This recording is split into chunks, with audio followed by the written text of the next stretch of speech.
and welcome to my workshop and studio. Whether you're a beginner, an experienced miniature hobbyist, a model railroader, a mini wargamer, or just someone looking for a unique item to display on their mantle or bookcase, you certainly have come to the right place. My purpose with these videos is to help you create historically accurate miniatures. I craft all my models in O or 1/4 inch scale, but my methods can easily be adapted to other scales. No fancy power tools are needed. In fact, if you can handle common hand tools, you won't have any problem. Here at US Frontier Miniatures, I strive to not only make a historically accurate model, but one that is as close to museum quality as possible. Now with the techniques that I've learned over the years, along with the methods that I have developed, I'd like to show you how to achieve these same results. Let's get started. Now we're going to assemble the basic house. Like a lot of hobbyists, I use a combination of a general purpose Elmer's glue all here, which of course is a PVA type glue, and it has a slower time, of course, to dry than a super glue. I happen to like the Gorilla brand, but there's a number of super glues, of course, on the market. So I'll get started with that.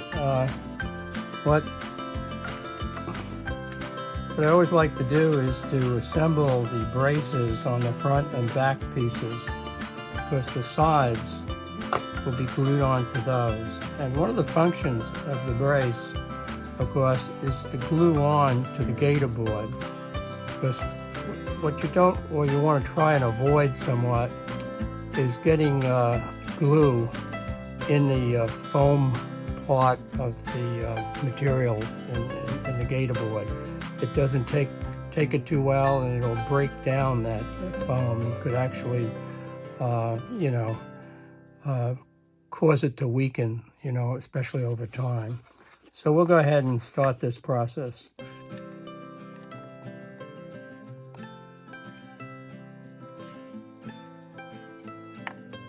I want the brace to line up on the bottom, because another purpose of this brace, in addition to securing the house, is to allow it to be glued onto a display stand when you finish.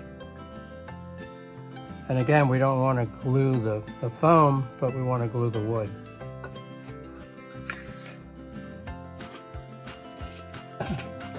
Now I also, to help square things up, I have a heavy bookend that is square, and I use that to make sure things are true. And of course you only have about 30 seconds with the super glue, depending upon what kind you buy, sometimes less. I think that's got it. We're flush on the bottom and we're squared up here.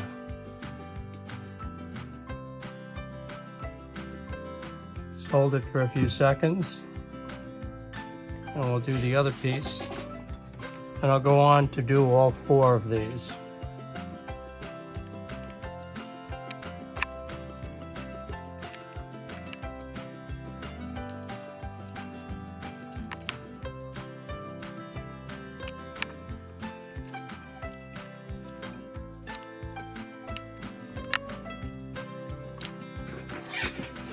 Okay, these are dry now, so we'll go ahead and glue up the rest of the house parts.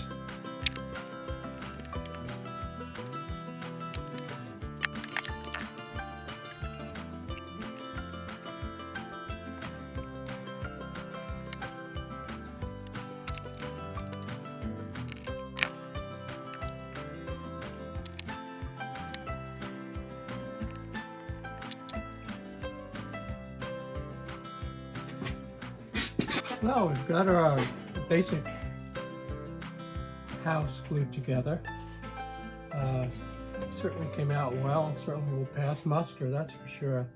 And we've got our roof pieces, chimney, braces for the pent roof, and we're just about ready to move to the next phase. But first I've got one last thing to do, or parts to cut out, and that's the trim.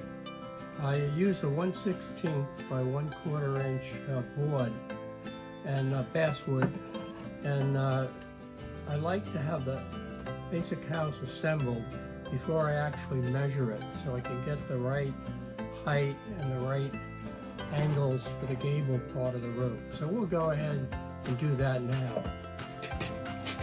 Okay, so what we're going to do is measure the height of the side trim right up to the where the right angle of the gable roof starts. And we'll measure each one to make sure it's the same, and you know, we'll do any adjustments we have to do. It looks like it's 4 3/4.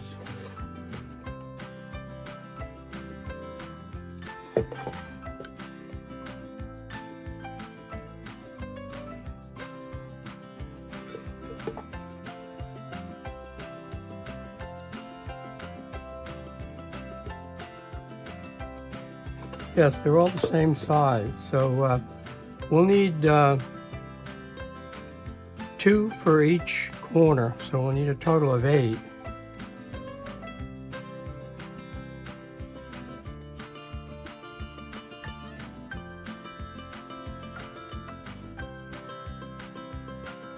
And then what we'll need is 4, 2 for each side for the roof or gable pieces. And that'll measure, you know, we'll measure that right at that angle, and then at the very top. That looks like 3 1/4. Same.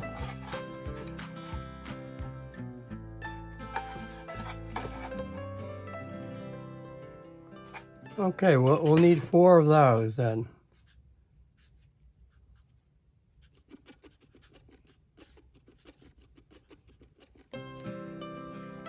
As mentioned, I use this basswood, which is 1/4 inch by 1/16 inch wide, and that's the equivalent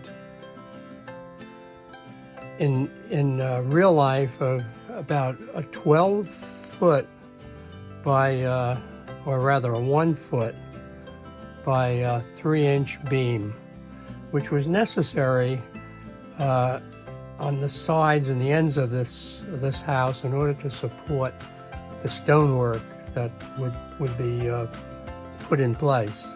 So we'll go ahead, and I think we'll cut these angled pieces first.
Okay, well, we finished our trim pieces, and it's time to move into the next phase of the project, which would be to paint some of our parts, as well as windows and doors. If you recall from the time I showed you the plans, I've indicated on the plans the part number for each window. These are smaller windows, these are larger ones, and the doors, including the back of the house and the one side, because the other side will have the chimney. So what I use, as I mentioned, is plastic windows manufactured by the Tichy Train Group. And I'll have all this information below, so along with, you know, my wood and other parts as to where you can get them. But in any event, for the double hung windows, the main size windows, we're going to need 6 of them. And I've already cut some of them out, or most of them out. I guess for those of you that haven't been involved in working with this manufacturer's parts, you have to cut them out of the plastic kind of mold that they use to manufacture them. And so you just use either an X-Acto knife, or in my case I prefer the box cutter, and you cut them carefully as close to the frame as possible.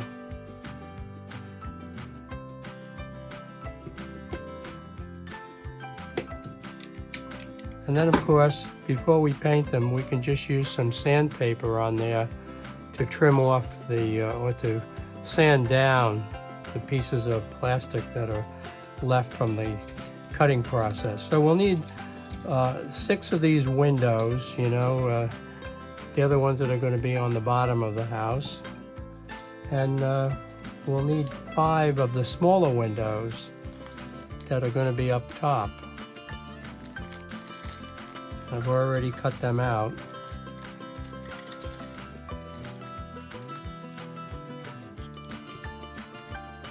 Then also we've got a front door and a back door. This is the back door. It's a Tichy model 2041.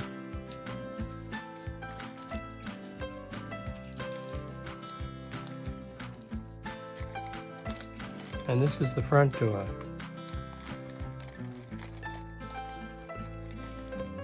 Which is Tichy model 2031. But again, I'll have a list of all these parts at the end and on the bottom. So I think we have everything we need now, and we can go ahead and get these ready to paint. Okay, we're going to go ahead and paint most of the parts now. We're going to paint the windows and the door frames, the trim, the brace for the pent roof, all in white. I'm going to use a Rust-Oleum spray paint. It's a combination paint and primer for this.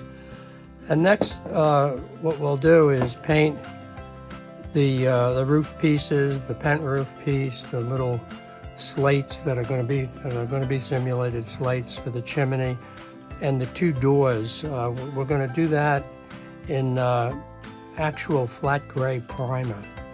The doors later on we're going to paint in a dark brown, but I prefer a gray primer with putting a dark color on the doors. So, but first what we have to do is prepare them to paint. Of course, you could always paint them by hand, but it would be very tedious, especially with the windows and that. So what I do is I mount them on a piece of cardboard, and I'll then take it out to my makeshift paint station. But in order to mount them, what I use is double-sided Scotch tape. It's a removable tape too, so you can actually pull the windows off of it after they're painted. So I'll go ahead and mount them up.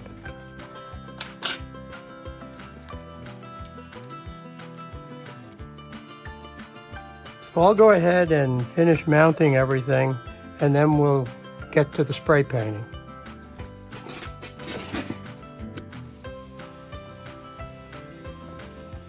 Well, okay, we're out here in my wife's garden, and this is where I've set up my makeshift paint stations.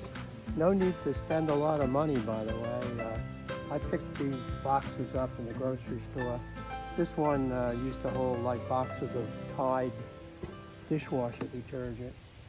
And I've also I finished setting up my windows and trim and everything, which we're going to do in the white paint, combination primer and paint. And then I've also mounted the 2 roof pieces and the other piece, the other pieces that we're going to do in the gray primer.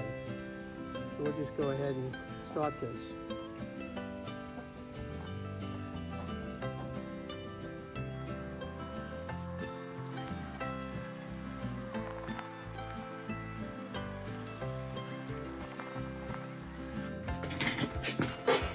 Well, okay, we finished spray painting all our basic parts, and just to review, we did the trim and the windows in a Rust-Oleum flat white paint.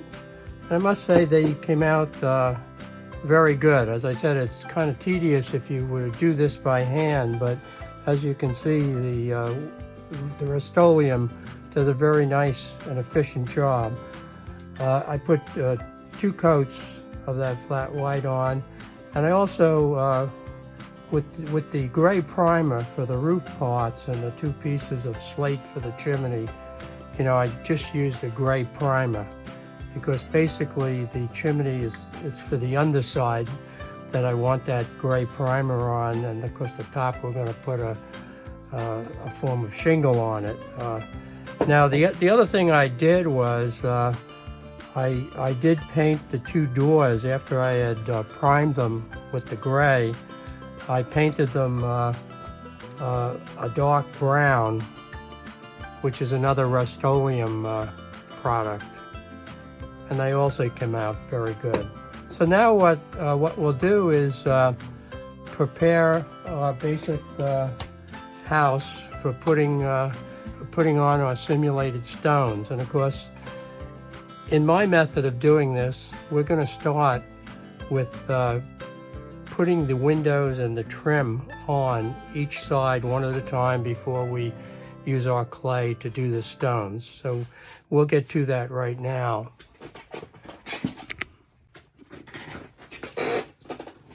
So with my windows, I use a product called light diffusing window film. It's manufactured by Woodland Scenics, and it's a neat product in that comes in a kit, and that there are 2 types of film here. One, the clear, somewhat clear color, is a light diffusing film, and then there is also a black tint film. And it's a great product because, especially for model railroaders, where they're lighting their houses, they can have their window openings, and of course the lights are on the inside. They can just put the combination of these 2 products together over the window opening, and then in the daytime, all you'll see is the black reflection of looking inside a house, even in bright sunlight. But at night, this cleared or somewhat cleared diffusing film will spread the light evenly from inside the house. I have used it on one of my houses because most of them I don't light because at U.S. Frontier Miniatures, I've been mainly building houses before the advent of electricity, which was about 1890 in the United States. I have a house here, the one that I have cut out openings for the windows, and I used the combination of the products, both below that I currently have the lights on, and up top where I have the lights off. You'll notice, as I mentioned, that the light will shine through when you have the lights lit, but when the lights aren't lit, it'll just look like looking into normal windows. Now, as I mentioned, because I don't normally have a need to do this, I don't have a need to cut window openings or door openings unless I do make a lighted house. The process we're going to use on this stone house is the same process that I used on this Western ranch. I call it a cattle ranch from the Wyoming Territory, part of early America. And as you can see, just using this black film underneath my windows, it gives the appearance that these are normal type windows with openings behind them.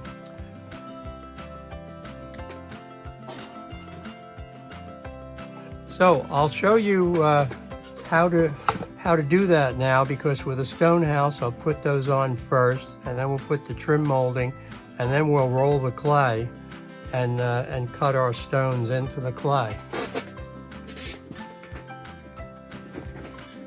Okay, so we're going to start with the right side of the house, not the side that has the chimney, but the opposite. And what we're going to do is draw some guidelines on the house side, so we'll know where to place the film and also the windows. So I'm going to have two horizontal lines and then two vertical lines for the left side.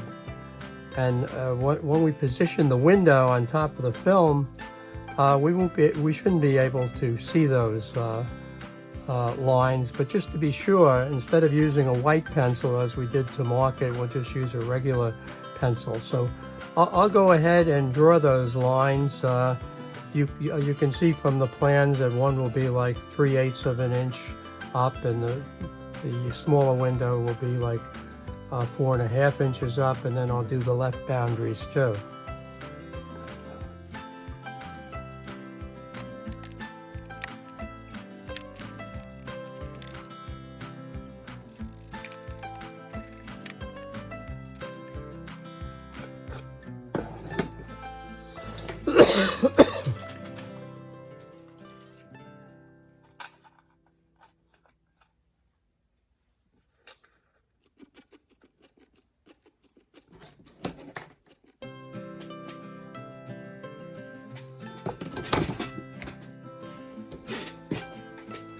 We'll next cut a piece of this black tint paper off, giving us about 1/4 of an inch on each side, and when we trim it on the tops as well. It doesn't have to be precise, because it's going to be covered by simulated stones on the outside, and of course the window on the inside.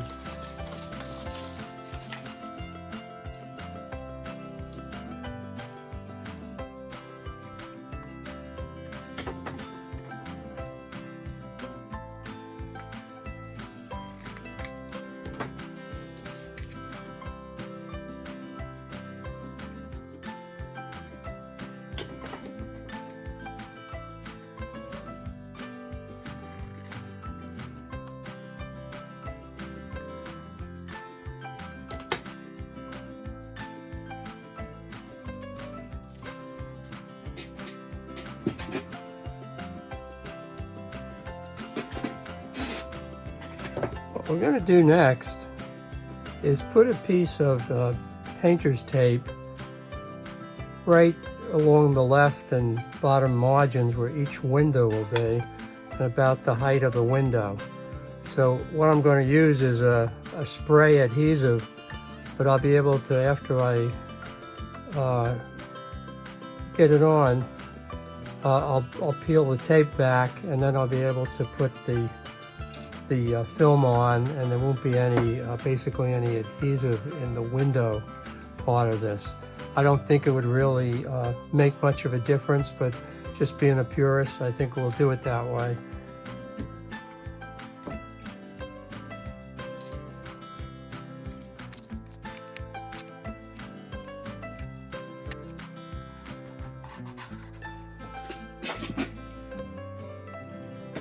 Okay, so first we'll try and clean the tinted film off as much as possible. They are very susceptible to get dirty, and of course, if you have oily fingerprints, they'll get all over them too.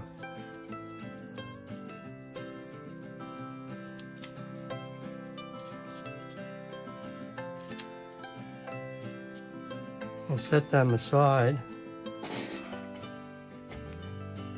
Now what I use for this is a product called Krylon Spray Adhesive.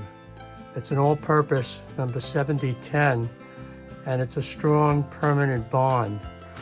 So I'm going to put that on, and we'll peel the blue tape off, and then we'll adhere our tinted film to it.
Okay, and we'll let that dry overnight, and then we'll proceed to the next step.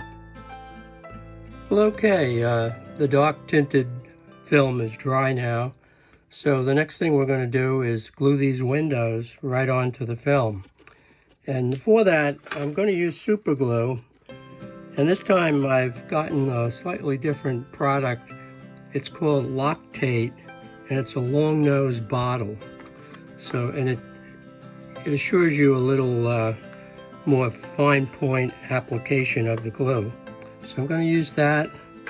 I'm going to use a pair of tweezers, and I've got this little zoner square, little metal square that I picked up about 6 months or so ago. So what I'm going to do, I can still see my lines here, so I can arrange this square on the left. And remember, this line here is the left border, and up here is the left border for the smaller window, and of course the bottom is the bottom border. So what I'm going to do is I'm going to use this as a guide to take my windows, apply the glue, and place it on. But first, what I'm going to do is tape this down. Let me line it up first.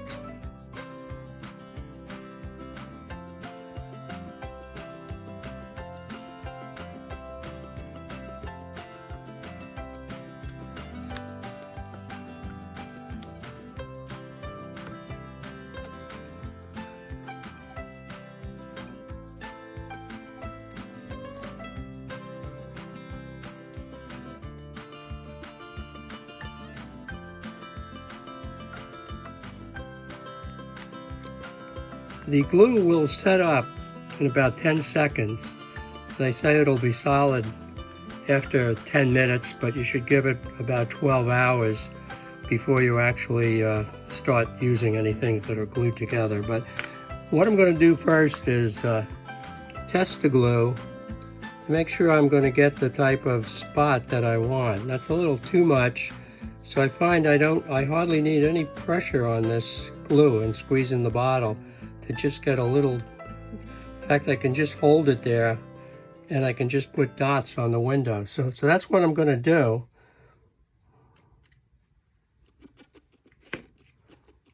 And as mentioned, I'm going to use the tweezers, and I'm taking these precautions because the glue will smudge the film if you get it on the film other than where you want to glue the windows on. It pretty much dries clear, so it's not going to look that bad, but if you can avoid it, all the better. I'm just making a test run. I'm noting where the window, like this pane of the window, where that is in terms of the inch or the quarter-inch line here. It's a little to the right, and this is here, because what I hope to do is place it down as carefully as I can, and then just make sure it's lined up against the square.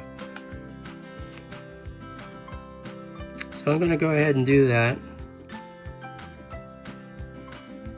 I guess it's important to have a good pair of tweezers and to hold these tight.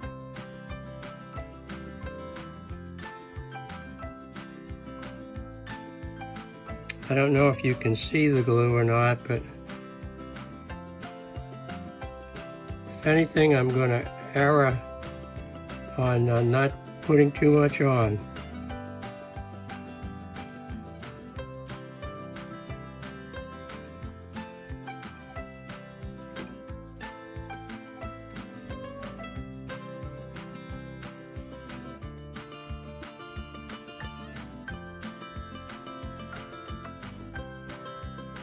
Okay, I've got it down. Just going to hold that for about 10 seconds.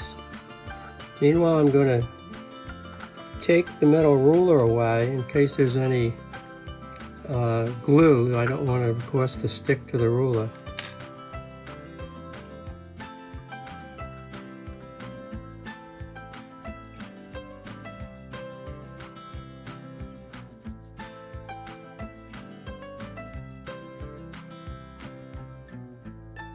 Okay, you want to lift up your hands carefully in case you have any glue on your hands so you don't pull up the window. But I think we got the look that we want, and it went down very good. So I'll go ahead and do the top one now.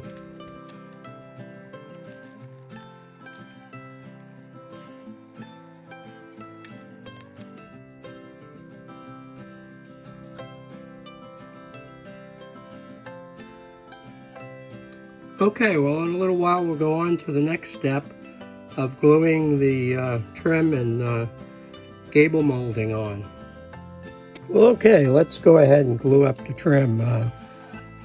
We've got our windows and the film attached, and it's achieved the look that we definitely want with this. And I do want to add that you might want to practice putting these windows on the film separately before you try to apply it to the house.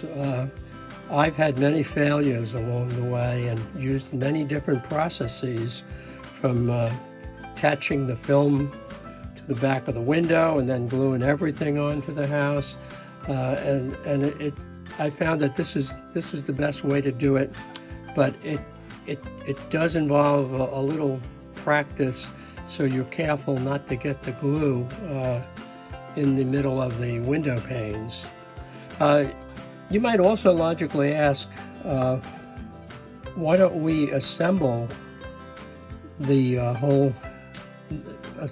each part of the house, the two sides and the front and the back, separately before we assemble the house, and that it would be easier laying the pieces flat down and everything. And I've tried that too, and I find that it just doesn't come together well, especially with the simulated clay stones on here. It just doesn't come together good at each corner. So I've decided, maybe over the last few houses that I built, to do it this way. So okay, I'm going to go ahead now and glue on the pieces, and then we'll get back and talk about the simulated clay stones and what we have to do in terms of making a few tools for that.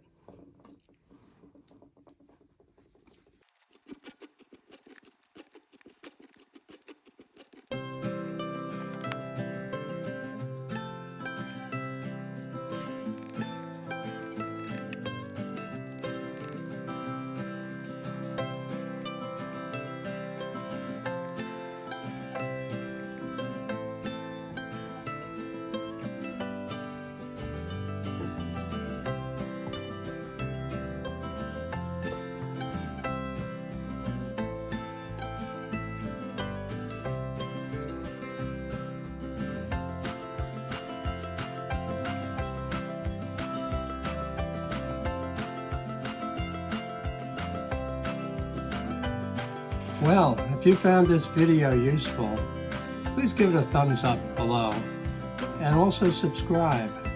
That way you can be informed of my new projects.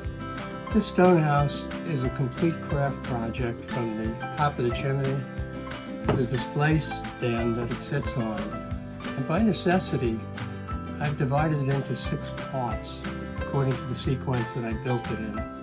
So if you're going to build one of these for yourself, I certainly recommend that you view the other 5 videos. Don't forget to get a free copy of the house plan drawings below, plus the supplies list and the list of tools that I use. In case you can't get some of these items locally, I've also furnished links for you to obtain them. Lastly, I invite you to visit my Etsy shop, where you can see examples of other models that I've made. See the link below. Good luck with your own build, and if you have any questions, ask them in the comment section.